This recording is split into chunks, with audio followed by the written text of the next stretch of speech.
सास का मायका प्रेम। रिद्धि की सास को हर वक्त अपने मायके का गाना गाने की आदत थी।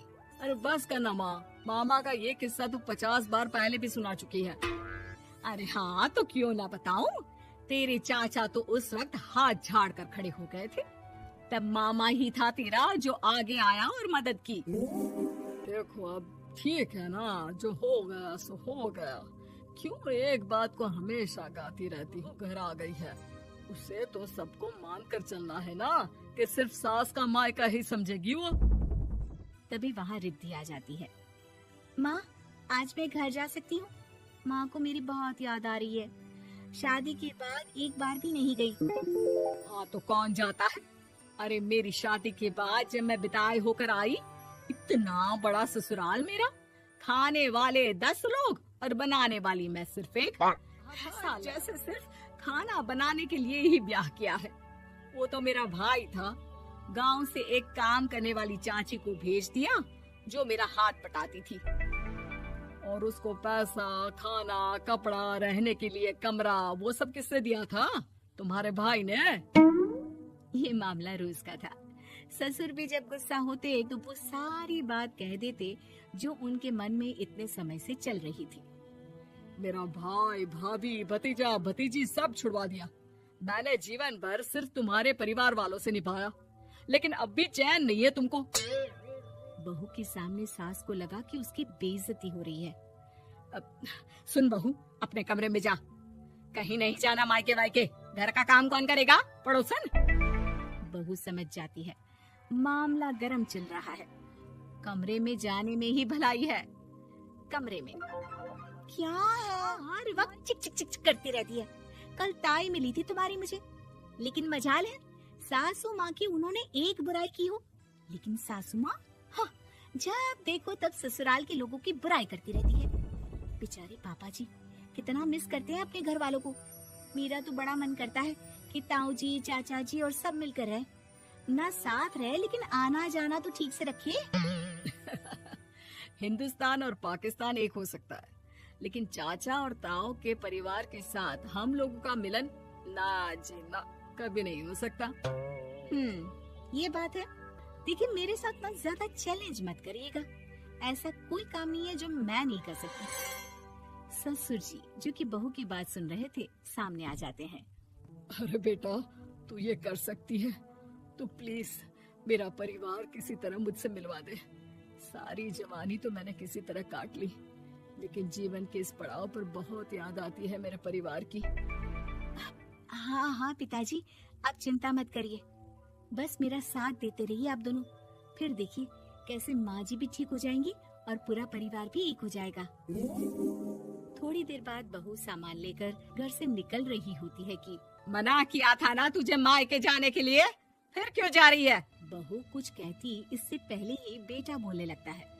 क्या है माँ, वो घर जा रही है। वैसे भी उसके माता पिता ने मुझे 10 लाख दिए तब जाकर मेरा काम शुरू हो पाया, वरना तूने मेरे लिए किया क्या है? अरे वाह बेटा, बचपन से पढ़ाया लिखाया, तेरे दुख दर्द में जगी, और आज वो लोग तुझे सही लग रहे हैं। और फिर ससुराल में लड़की खुश रहे, ये तो मायके वालों की जीवन भर की जिम्मेदारी रहती है। तो ये तुमको भी तो सोचना था ना। ताऊ जी ने पापा को पढ़ाया लिखाया, जब तुम नहीं आई थी ताई जी ने पापा की माँ की तरह देखभाल की। अब बोलिए।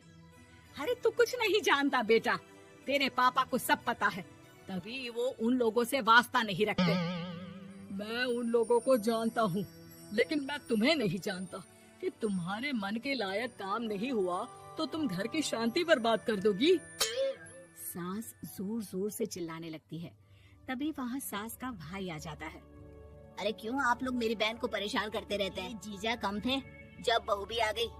बहन, मैंने तो 30 साल पहले ही बोला था, अपना हिस्सा ले और छोड़ इन लोगों को, चल अपने साथ। बहू समझ जाती है कि मामा ससुर की नजर किस पर है। देखा, तुम लोग मुझे अकेला मत समझना, मेरा भाई खड़ा है आज भी मेरे लिए। बहू मायके जाती है और आते वक्त साथ में एक नौकरानी ले आती है। अरे बहू, कुछ खाने को दे दे। अरे आंटी, क्यों भाभी को परेशान करती रहती हो? उनके भाई ने मुझे जिम्मेदारी दी है किसी भी चीज की परेशानी नहीं होनी चाहिए भाभी को। जो चाहिए मुझे बोलने का। आय हाय, बहू के मायके वालों का इतना दखल। ये मेरा घर है, कोई कल का आए इसे पूरा कैप्चर कर ले, ये बर्दाश्त नहीं होगा मुझसे। क्या हो गया सासू माँ, क्यों सुबह सुबह चिल्ला रही हैं? चमेली, ओ चमेली, क्या कहा था मेरे भाई ने तुझे? अरे दीदी बहुत तेज है आपकी सासू माँ। मैंने तो बोला कुछ चाहिए तो मांग लो मुझसे। अरे निकल यहाँ से, घर को रेलवे स्टेशन बना रखा है, जो देखो वो घुमा जा रहा है यहाँ से वहाँ। ये कहीं नहीं जाएगी, ये जाएगी तो घर का काम कौन करेगा? मैं। हाँ, और क्या करती हैं बहुएं? घर का काम ही तो करती हैं, इसमें नया क्या है? तभी वहाँ ससुर जी आ जाते हैं। तो यही बात तो तुम्हें भी समझनी चाहिए थी ना। आज बहू के मायके से नौकर आ गया तो तुम्हें बुरा लग रहा है? अरे तो उस वक्त गर्मा गर्म खाना तो सबने खाया ना। ऐसा तो नहीं है कि मेरे मायके का नौकर था तो सिर्फ मेरे लिए बनाता था। अरे निकालो इसे फिलहाल, बाद में बात करती हूँ। सास का गुस्सा जोर से नौकरानी पर फूटता है। तभी वहाँ बेटा सामान के साथ आकर खड़ा हो जाता है। चलो रिद्धि, तुम ठीक बोलती हो। मेरी माँ को तो हम लोगों की कोई फिक्र है ही नहीं, ये तो सारा दिन सिर्फ अपने बारे में सोचती है। और देखिए, मैं अब से कह रही हूँ कि अब से इस घर की तरफ आपको देखना भी नहीं है। नहीं आना आज के बाद इन लोगों से मिलने। हाँ हाँ, बस कभी कभी दिन में 2 बार मिलने आ जाओ। नहीं, बिल्कुल नहीं। ससुर झूठा नाटक करते हुए। मेरी बीवी ने मुझे मेरे ही परिवार से दूर कर दिया, आज बहू मेरा इकलौता बेटा दूर कर रही है। कैसे जीऊंगा मैं? वाह, वो भाई जो आपको बेटे की तरह मानता था, उन्हें छोड़ने में तो दुख नहीं हुआ। आज खुद का बेटा छोड़कर जा रहा है तो कैसे जीऊंगा? बढ़िया है। अब सास समझ चुकी थी कि उससे गलती क्या हुई है। मुझे माफ कर दे बहू, अब मेरी समझ में आ गया कि अपनों से दूर कर बीवियां पति का भला नहीं बल्कि उन्हें जीवन में अकेला कर। मुझे माफ कर दे, मैं अब सबसे माफी मांग लूंगी। ससुर जी दूर से बहू को थम्स अप दिखाते हैं।